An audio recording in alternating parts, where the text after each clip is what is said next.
মেসেজটা লিখে সেন্ড করে তৃপ্তির হাসি হাসল ফিরোজ, কিন্তু এই হাসি একটু পরেই চুপসে গেল যখন দেখল ছেলের বউ তার দিকে বড় বড় করে তাকিয়ে আছে। সেই দৃষ্টিকে সম্পূর্ণ এড়িয়ে গিয়ে সামনে রাখা ফ্রুটসের প্লেট থেকে একটা আপেল স্লাইস তুলে চিবুতে লাগলো, কিন্তু তার এই আরামের খাবার গিলতে দিল না লাবিবা। অবাকতা কাটিয়ে ডাকলো, পাপা। ব্যাস, যা হবার তাই হলো। ছেলের বউকে পাশে বসিয়ে ছেলেকে তুচ্ছ তাচ্ছিল্য করা এবার বুঝো। মিষ্টি হেসে বলল, তুমি কিছু দেখোনি মা? আমি দেখেছি পাপা। লাবিবার সত্য প্রতিবাদ। কোনো বাবা কোনো ছেলেকে এমন মেসেজ পাঠাতে পারে লাবিবা জানতো না, তাও আবার প্রতিযোগিতা। হাতে থাকা ফোনের লাইট জ্বালার সাথে সাথেই লাবিবা চোখ রাখলো, একটুও লজ্জা পেল না। তানভীর রিপ্লাই দিয়েছে খুব সুন্দরভাবে, নিজের বয়সী বউকে নিয়ে আমার ছোট্ট বউয়ের সাথে মেলাতে আসবেন না পাপা যান। আমার বউ ছোট হলেও অধৈর্য নয়, বরং ধৈর্যশীল, বুঝদার। কি গোপন প্রতিযোগিতা বাবা ছেলের। লাবিবার হা করা মুখটা বন্ধ করে দিতেই লাবিবা ফোনটা হাতে নিতে চায়। ফিরোজ খান লাবিবাকে ফোনটা না দিয়ে আবার বলে, তুমি কিছু দেখোনি মা? লাবিবা উঠে যায়। তানভীরের মেসেজের শব্দগুলো একদমই মিথ্যা। মিথ্যা অহংকার মেনে নিতে পারে না লাবিবা। বর্তমানে সে প্রচণ্ড অধৈর্যশীল ব্যক্তির ভূমিকায় আছে, বোঝাতে চেয়েও বোঝদার হতে পারছে না। মনে মনে আওড়ায় মিথ্যা, সব কিছু মিথ্যা। তানভীরের সাথে আবার মুখোমুখি হবে সে। খোলাখুলি কথা বলা উচিত এবার। ফোনটা নিয়ে ছাদে চলে গেল, দরজাটাও বন্ধ করলো, দোলনায় বসে পড়লো। কন্ট্যাক্টে গিয়ে তানভীরের পার্সোনাল নাম্বারটা বের করলো। ডট দিয়ে সেভ করেছে, কোনো নাম নেই। কি নামে সেভ করবে ভাবা নেই, তবুও একটু ভাবলো। চিন্তাগুলো কুণ্ডুলি পাকালো, তেমন কোনো নাম পাওয়া গেল না। স্যার, তানভীর স্যার দিয়ে সেভ করবে, তাতেও মন সায় দিল না। সেই নামে একটা নাম্বার অলরেডি সেভ, সবাই জানে সেই নাম্বার, কিন্তু এই নাম্বারটা তানভীরের আপন মানুষের জন্য ব্যবহার হয়। লাবিবা এখন আপন মানুষ, তাও আবার একান্তই আপন জন, যেখানে কোনো ফাঁক থাকতে নেই, দূরত্ব থাকতে নেই। লাবিবার হুট করে বেগম বেগম ফিল হলো, তানভীর খানের বেগম। লাবিবা ডট কেটে লিখল খান সাহেব। বাহ, এইবার যেন পরিপূর্ণ। বুক ভরে শ্বাস নিয়ে সাহস সঞ্চার করলো, তারপর কল দিল। ভাগ্য ফিরে কলটা রিসিভ হলো না। দ্বিতীয়বার দুমুনা করে আর কল দিল না। ফোনটা রেখে দিয়ে গাঁদা ফুল গাছ থেকে একটা ফুল তুলল, কানের পাশে গুজল। তখনই দরজায় টোকা পড়ল। ভেতর থেকে কাজিন ডাকলো, আপু তাড়াতাড়ি আসো, মাত্র মা ডাকে। লাবিবা তৎক্ষণাৎ মাথায় ওড়না দিল, ফোন নিয়ে নিচে ছুটল। ইসমাইল সাবিনার বেডরুমে বড় আড্ডা বসেছে। লাবিবা আসলে সোহানা টেনে পাশে বসালো। তারপর তার ব্যাগ থেকে সংখ্যা 3 বক্স বের করলো, গহনার বক্স। লাবিবার হাতের উপর রাখলো, হালকা হেসে মাথায় হাত বুলালো। হুট করে বিয়েটা হয়ে গেল, নতুন বইয়ের মুখ দেখলাম অথচ গহনা পরালাম না, এটা কি হলো? তাই তোমার পাপা নিজে গিয়ে ছেলের বইয়ের জন্য পছন্দ করে গহনা এনেছে। সাবিনা হাসি মুখে বলল, তার কি দরকার ছিল বেআইন? আপনি তো সোনা দিয়ে মুখ দেখেছেন, আপনার দেওয়া চুর আমি খুলতে দেই না। দেখুন কি সুন্দর লাগছে। হাত বাড়িয়ে দেখায় লাবিবা। সত্যিই হাত দুটো সুন্দর লাগছে। বিবাহিত মেয়ের হাত খালি রাখতে হয় না, চুরি পরিয়েছি, তাই বলে গহনা দেব না? আমার তানবীরের বউ বলে কথা। মেজু কাকি গহনার বাক্সগুলো একে একে খোলে। 3 সেট গহনা, একটা সীতা আর একটা জড়োয়া আর একটা পাতা স্টাইলের সিম্পলের মাঝে হার। রাফ ইউজ করা যাবে।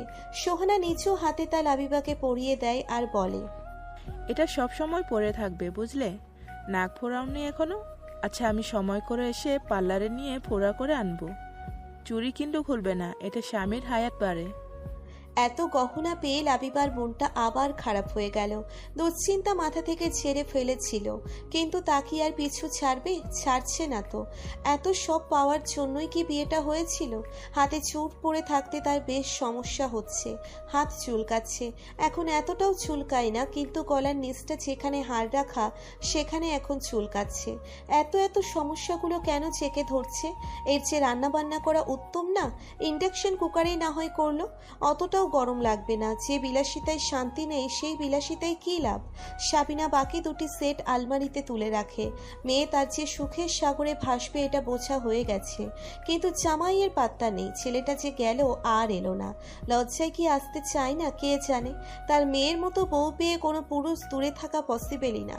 লাবিবার বড্ড কথা বলতে ইচ্ছে করছে, কিন্তু কি বলবে খুঁজে পাচ্ছে না। আগে তো কল রিসিভ করুক, কিন্তু সেটাই তো করলো না।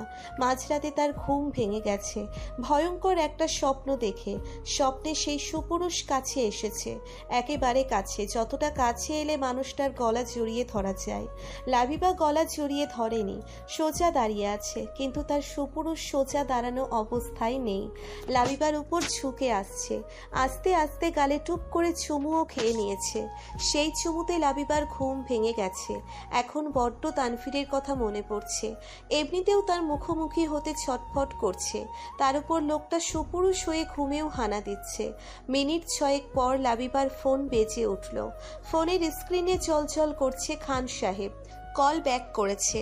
লাবিবার মুখে অদ্ভুতভাবে সাথে সাথেই হাসি ফুটে ওঠে। খুব খুশি লাগছে। এতটা খুশি হওয়া উচিত কিনা জানে না, তবুও ভাগ দেবে না। গলা খাকারি দিয়ে কণ্ঠ ঠিক করলো, আজ 4 দিন বাদে কথা হবে। হ্যালো, আসসালামু আলাইকুম। ওয়ালাইকুম আসসালাম। কল দিয়েছিলে? হুম। কি প্রয়োজন? প্রয়োজন নেই। আপনার মম আমাকে গহনা দিয়ে গেছে, এগুলো এখন আমার গা চুলকাচ্ছে। আপনি খুলে নিয়ে যান। আমি ঢাকায় আছি। জামালপুর থাকলে নিশ্চয়ই খুলে নিয়ে যেতেন। লাবিবা, ইম্পর্ট্যান্ট কিছু থাকলে বলো। অনেক রাত হয়েছে, ঘুমাও। আপনার সাথে আমার কথা আছে। ফিরে বলছি। আপনার কাজে কি আরও থাকতে হবে? কেন? যত তাড়াতাড়ি আসবেন তত তাড়াতাড়ি আমি ক্লিয়ার হব। আমার বিবাহিত জীবনের ভবিষ্যৎ কি আমি নিজেই জানি না। উড়তে দিয়েছি, যত পারো উড়ো। ডানাবিহীন পাখি হবার শখ হলো কেন এত? উড়ে উড়ে কোথায় যাব? সেই তো এই নীড়েই ফিরতে হবে। মন চাইলে ফিরো না। আপনি কি চান স্যার? তুমি কি চাও আগে সেটা ঠিক করো। আমি তো বলেছি আমি কি চাই। ঝামেলাবিহীন একটা জীবন চাই, ক্যারিয়ার করতে চাই, আব্বু আম্মুর কাছেই থাকতে চাই। আর তোমার চাওয়াটা আমি পূরণে হেল্প করছি। তারপর চুপ থাকে তানফির। তারপর কি হবে কে জানে। কাল কি হবে মানুষ সেটাই বলতে পারে না, আর সেখানে 4-5 বছর পর কি হবে সেটা কিভাবে বলবে। লাবিবা বুঝতে পেরেছে তানফির আর কথা বলবে না, তাই সেই বলে ফোন কাটে।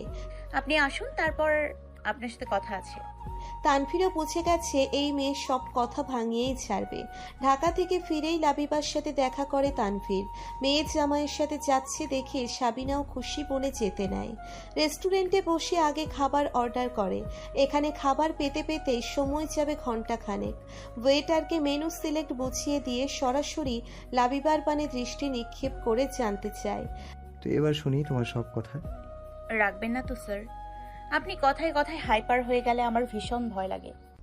অভয় দিলাম, বলো। লাবিবা এটারই অপেক্ষায় ছিল, একদম রেডি হয়ে এসেছে, তাই শুরু করে। অনাকাঙ্ক্ষিত ঘটনা হলেও আমি আপনার স্ত্রী। আপনি আমাকে বিয়ে করেছেন, আমাকে সাহায্য করছেন, একটা আনম্যারিড মেয়ের মতো করে চলতে বলছেন। আমিও তো এটাই চেয়েছি। কিন্তু স্যার, এরপর কি হবে? আমি নিজেকে গুছিয়ে নিয়ে বাবা মা নিয়ে দিব্যি থাকবো, কিন্তু তাদের পর আমি কার কাছে যাব? আমার ছাদকে হবে। বাকিটা জীবন একা কিভাবে কাটাবো? জীবনে যাই থাকুক, সঙ্গীবিহীন কাটানো দুঃসহ ব্যাপার। আমিও একজন সঙ্গী চাইবো। এই যে আপনার আমার বন্ধন, আমার ঘরে বাইরে এত সমাদর, আমি খেয়ে হারিয়ে ফেলছি স্যার। আমরা সব দিক থেকে আনম্যাচিউরড, আমাদের তো সংসার সম্ভব নয়। আপনি জেনে বুঝে এই উপকারটা কেন করতে গেলেন স্যার? এতে তো আপনারই ক্ষতি। আপনার তো এখন বউ বাচ্চা নিয়ে সংসারের সময়, সেখানে আমার জন্য কি আপনি আটকে থাকবেন না?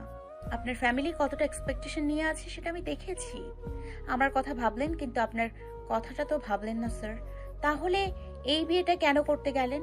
আমি জলে ভেসে যাই, তাতে আপনার কি? আপনি কেন আমাকে বিয়ে করলেন? একের পর এক প্রশ্ন ছুড়ে চুপ হয়ে যায় লাবিবা। তানভীরের দিকে জিজ্ঞাসু দৃষ্টিতে তাকায়। উত্তরের অপেক্ষায় সময় গোনে। তানভীর নিচের দিকে মাথা নুইয়ে বসেছে। লাবিবার যে তার জন্য এতদূর চিন্তা করে অস্থিরতায় সময় কাটে এটা তো ধারণারও বাইরে। সত্যিই তো তানভীরের এখন বউ বাচ্চা নিয়ে সংসার করার সময়। তাহলে সে কেন লাবিবার মতো একটা ছাড়া পাখিকে বিয়ের বন্ধনে আবদ্ধ করে ছেড়ে রেখেছে? নিজের কথা তো ভাবা উচিত ছিল তার। পরে উপকার করতে গিয়ে নিজেকেই ভুলে গেল। এত সব চিন্তা নিয়ে কি মেয়েটা ঘুমিয়েছে এতদিন আদেও? তো তুমি কি আমার সাথে সংসার করতে চাইছো? প্রশ্নের জবাবে প্রশ্ন, তাও এমন প্রশ্ন লাবিবার চিন্তাধারাকে গতি প্রদান করে এবং অবাকের শীর্ষে পৌঁছে দেয়। তানভীরের চেহারা দেখে বাকিটা ভরকে যায়। লাবিবা, তুমি কি আমাকে পছন্দ করো? আবার প্রশ্ন, উত্তর না জানা প্রশ্ন। টিকমার্ক দেওয়া হবে এক কোটি কনফিউশন নিয়ে। বেশ কয়েকটি অপশন। একবার খাঁচায় বন্দি হলে তোমার পাত নেই, আমি আছি। ভেবে চিনতে বলো তোমার আসলে কোনটা চাই। এবার আরো জটিল অপশন। লাবিবার ফেসটা কাদো কাদো হয়ে যায়। ঠোঁট ভেঙে বলে, আমি জানি না স্যার। কে জানে? আমি দ্বিধা কাটাতে এসে আরো দ্বিধায় ডুবে যায় লাবিবা। অবস্থা বেগতিক, এখনই কেঁদে দিবে। তানভীর বুঝতে পেরে রসিকতার সুর টানে। মেয়ে, তোমাকে ভালো ভেবেছিলাম। তুমি তো দেখছি খুব একটা সুবিধার না। চিন্তায় চিন্তায় জ্বর চলে এলো লাবিবার। এখন সে শয্যাশয়ী। যে পড়ালেখার জন্য এত কিছু, সেই পড়ালেখা কাকে বলে, কত প্রকার ও কি কি গ্রামার বইয়ে তুলে দিলে সেটা মুখস্থ করার আগে মনে পড়বে না লাবিবা যে একজন ছাত্রী। জীবন এখন তানভীরময়, এই আছে এই নেই, ধরতে গিয়ে উড়িয়ে দেয় অবস্থা। সিদ্ধান্তহীনতায় ভুগছে সে প্রচুর। ভাঙা গলায় সাবিনাকে ডাকলো। আম্মু। সাবিনা ডাক শুনে রুমে এলো। মেয়েকে চিত হয়ে পড়ে থাকতে দেখে অস্থির হলো। কি হয়েছে লাবিবা? ফোনটা চার্জে, একটু দাও না। সাবিনা ফোন এনে হাতে দিল। সন্দেহবশত হাত চেপে ধরল। ছেড়ে দিয়েই কপালে হাত রাখলো, ঘাড়েও রাখলো। চিন্তিত হলো। গা দেখছি একটু গরম, মাথা ব্যথা করছে, শরীর কেমন লাগছে? এনার্জি পাচ্ছি না আম্মু। সারাদিন খেয়েছিস কিছু? কোথায় কোথায় ঘুরলি? লাবিবা উত্তর দিল না। সারাদিন খেলো আর কই, খাওয়া দাওয়া সব চাঁদে উঠিয়ে দিয়েছে তানভীর। পেটুক লাবিবা এখন অনীহায় ভুগছে। রেস্টুরেন্ট তো তখনই ছেড়েছে। দূরত্ব বাড়িয়েছে তানভীরের থেকেও, কিন্তু বাসায় ফেরেনি। শীতের আগে ঠান্ডা বাতাসে গা ভাসিয়েছে। ঘন্টার পর ঘন্টা কাটিয়েছে নদীর পাড়ে বসে একাকী। কেউ দেখেনি, কেউ জানেনি। সেজন্যই বোধহয় গাটা এমন লাগছে। লাবিবা তানভীরের নাম্বারে একটা মেসেজ পাঠায়। আমার ধারণা আপনি আজীবন ব্যাচেলর লাইফ লিড করতে চাইছেন, কিন্তু আপনার ভাইয়ের মতো। সেজন্যই আপনার পাপা আপনাদের উপর বিরক্ত। কথাটা কতটুকু সত্যি উত্তর জানাবেন, কারণ এই উত্তরটুকুই আমাকে পথ দেখাবে। সেন্ড করে দিয়েই ফোনটা বালিশের পাশে রাখে। বুক অবধি কম্বল টেনে চোখ বন্ধ করে। এভাবে কতক্ষণ সময় পার হয় জানা নেই। হঠাৎই কপালে ঠান্ডা অনুভূত হওয়ার চোখ মেলে। কপালে জলপট্টি। সাবিনা মেয়ের পাশে বসে কপালে জলপট্টি দিচ্ছে। লাবিবা বিরক্ত হয়, সরিয়ে দিয়ে উল্টো ঘুরে শোয়। সাবিনা চেতে উঠতেই বলে, আম্মু প্লিজ, কিছু হয়নি আমার, দিতে হবে না জলপট্টি। আরে শরীরটা গরম লাগছে, একটু পরেই দেখবি ধুমিয়ে জ্বর চলে আসছে। আয় জলপট্টি দিয়ে দি। লাগবে না। লাগবে না আবার কি? জ্বর কমবে কিভাবে তাহলে? একটা কাজ করো, তাহলেই জ্বর কমে যাবে। কি কাজ? তোমার বেআইনের নাম্বারটা আমার ফোনে তুলে কল দাও আর বলো আমার জ্বর আসছে। বাকিটা উনি। আরে ওনারা অস্থির হয়ে পড়বে এটা শুনলে। কত ভালোবাসি তোকে, দেখলাম তো। একদম কাচ্ছাড়া করছিল না। হোক একটু অস্থির, আমি তো চাই অস্থির হোক। তোমরা একাই কেন হবে? মেয়ে বিয়ে দিয়েছো, এখন শ্বশুরবাড়ির লোকজনও অস্থির হোক। সাবিনা আর মেয়ের সাথে পেরে ওঠে না। কিছু তো একটা হয়েছেই। জামাইয়ের সাথে দেখা করতে গেল, ফিরে এসেই মেজাজ খারাপ করছে। ঝগড়া হলো নাকি? সাবিনা বেআইকে ফোন দেবার আগে লাবিবাকে ভালোভাবে পর্যবেক্ষণ করলো। একটু চিন্তিতও হলো, জানতে চাইলো, জামাই কেউ কি ফোন দিয়ে? খবরদার, কথা শেষ করার আগেই নিষেধ বার্তা। রাগে ফুঁসছে লাবিবা। সাবিনা আলগোছে উঠে যায়। বেআইকে তৎক্ষণাৎ কল দিয়ে লাবিবার ব্যাপারটা জানায়। তানভীর বেশ ক্লান্ত, বাসায় ফিরেই ফ্রেশ হয়ে রেস্ট নিল। ডিনার সেরে এসে ঘুমোনো যাবে এবার। ডাইনিংয়ে গিয়ে ফুল ফ্যামিলিকে একসাথে পেল। মামাতো বোন প্রমিও আছে। ফিরোজ খান ছেলেকে একবার দেখে খাওয়া শুরু করলো। খাবারের পর কথাটা বলবে মন স্থির করলো। অযথা খাবারটা নষ্ট করতে চাইল না। যথা সময়ে খাবার শেষ হতেই মুখ খুলল, হাসি মুখে জিজ্ঞেস করলো, দিনকাল কেমন যাচ্ছে তানভীর? ভালো বাবা। আমি তোমার উপর গর্বিত। কি নিয়ে বাবা? এই যে তুমি আমাকে এত বড় একটা গিফট দিলে, আমি স্বীকার করছি শত খুঁজেও নিজের জন্য এরকম একটা পুত্রবধূ আনতে পারতাম না। তানভীর মৃদু হাসে। লাস্ট খাবারটা মুখে তুলে বলে, তুমি আবার এই টপিক নিয়ে বললে পাপা? পড়তে বাধ্য হলাম। তোমার কথাই ঠিক। অবশ্যই আমার পুত্রবধূ ধৈর্যশীল এবং বুঝদার, নয়তো তোমার সাথে মনোমালিন্য হওয়ার পর জ্বর বাঁধিয়ে ফেলেও একটু টু শব্দ করো না। জ্বর কিভাবে বাঁধালো? সারাদিন তো আমার সাথেই ছিল, আমি কিভাবে বলবো? ছি বাবা, আমি তোমার মমকে কখনোই 19 ছেড়ে 20 করতে দিনে অসুস্থ হয়ে কষ্ট পাবে বলে। আর তোমার বিয়ের কদিন যেতে না যেতেই এই অবস্থা। সোহানা, তোমার ছেলে আমার পুত্রবধূকে কতটুকু ভালো রেখেছে সে আমার দেখার বিষয়। তানভীর ততক্ষণে উঠে গেছে। টিস্যুতে হাত মুছে ঝড়ের বেগে বেডরুম থেকে গাড়ির চাবি নিয়ে ফিরে এসে সদর দরজার দিকে লম্বা পা ফেলে। তামিম ডেকে ওঠে। তানভীর, কোথায় যাচ্ছিস সেভাবে? ব্যস্ত পায়ে ছোট্ট করে উত্তর দেয়। আসছি। ছেলের গতি দেখে ফিরোজ মৃদু হাসে। একটা ছেলে অন্তত সংসারী হোক, এতেই শান্তি পাবে। ঘুম থেকে উঠেই লাবিবা চমকালো। সাবিনাকে বের করে দিয়ে একটু ঘুমিয়েছিল। সেই ঘুম আবার সাবিনার ডাকেই ভাঙল। জামাই এসেছে অথচ মেয়ে পড়ে পড়ে ঘুমোবে, এটা কেমন কথা? বেডের পাশেই মোড়াতে বসে স্বয়ং তানভীর। লাবিবার দিকে কঠিন মুখ করে বসে আছে। লাবিবাও তানভীরের দৃষ্টিতে দৃষ্টি ফেলে, বিড়বিড়িয়ে উচ্চারণ করে, স্যার। বাহ, এই যুগেতেই এই অবস্থা? তানভীর তাচ্ছিল্য সুরে হাসল। লাবিবার রাগ হলো, গাল ফুলালো, কম্বল সরিয়ে উঠে বসল। অভিমানে অন্য পাশে মুখ ঘুরিয়ে বলল, আপনি কেন? দেখতে এলাম কত ডিগ্রি জ্বর হয়েছে। দেখি এদিকে আসো। আমি ঠিক আছি। সেটা তো দেখেই বুঝতে পারছি তুমি ঠিক আছো, কিন্তু তোমাকে দেখতে এসে আমি অসুস্থ বোধ করছি। যাও তো আম্মুকে বলো আমার জন্য স্ট্রং কফি করে দিতে, মাথাটা খুব ধরেছে। ক্লান্ত মুখ দেখে লাবিবাও বুঝল মাথা ধরেছে। কম্বলের নিচ থেকে না উঠে রুম থেকেই গলা বাড়িয়ে ডাকলো, আম্মু একটা স্ট্রং কফি করে দাও তো। কিচেন থেকে সাবিনাও চেঁচিয়ে বলল, কফি না, ভাত খেয়ে যা, রাত অনেক হলো। তোমার জামাইয়ের জন্য। বলেই লাবিবা তানভীরের দিকে তাকালো। চোখে চোখ পড়তেই মাথা নুইয়ে ফেলল। একটুখানি যেন লজ্জাই পেল। তখনই হন্তদন্ত হয়ে সাবিনা ঘরে এলো। জামাই ঘরে, তাই এতক্ষণে এ ঘরে পা রাখেনি। এবার আর না এসে পারল না। তানভীরকে জিজ্ঞেস করলো, কফি কেন বাবা, ভাত খেয়ে যাও, আমি খাবার গরম করছি তোমার জন্য। আমি খেয়ে এসেছি আম্মু, আপনি কষ্ট করবেন না খামাখা। একটা কফি হলেই চলবে। আচ্ছা দিচ্ছি। লাবিমা, উঠে আয়, খেয়ে যা। আমার খিদে নেই আম্মু। রাতে না খেয়ে ঘুমায় না মা, খেয়ে যা। খাবো না। তানভীর বলে। আম্মু রুমেই দিয়ে যান, আমি খাওয়াচ্ছি ওকে। সাবিনা বেরিয়ে যেতেই লাবিবা জেদ ধরল। আমি খাবো না। সারাদিন খাওনি, এখন একটা টু শব্দ করবে না, চুপচাপ খেয়ে নেবে। আপনার কথা শুনবো না। স্যার আমি তোমার, ভুলে গেছো? সেটা কলেজে, এখানে না। হাজবেন্ড তোমার। আপনি তো মানিনি না। কখন বললাম মানি না? এই যে তোমার দেড়মোহর পরিশোধ করলাম, তোমার সব কিছুর দায়িত্ব নিলাম, তুমি অসুস্থ শুনে দেখতেও চলে এলাম। না মানলে কি এসব করতাম? হাজবেন্ড হিসেবে একটা দায়িত্ব আছে না? আমার দায়িত্ব নেওয়া লাগবে না, আমি একাই ভালো। আমার আব্বু আছে, আপনি কষ্ট করে এসেছেন, দেখা শেষ, ধন্যবাদ। বেশি রাত হয়ে যাবে, বাড়ি চলে যান। খেয়ে নাও, চলে যাচ্ছি।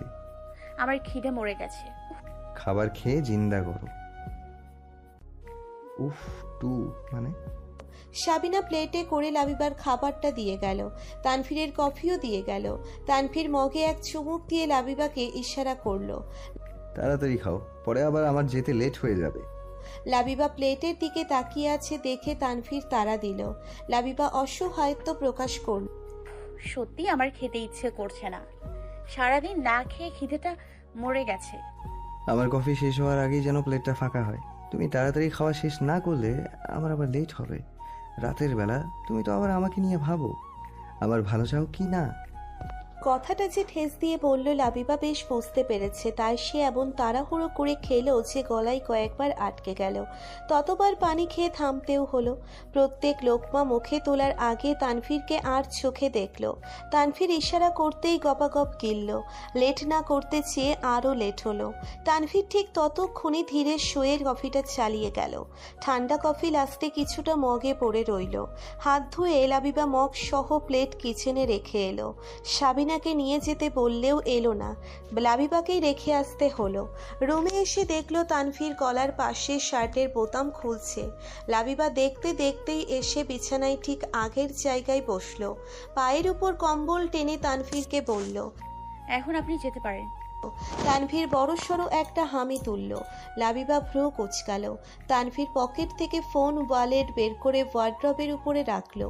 তারপর লাবিবার দিকে এগিয়ে এলো। আজ সারাদিন কি কি করেছি জানো?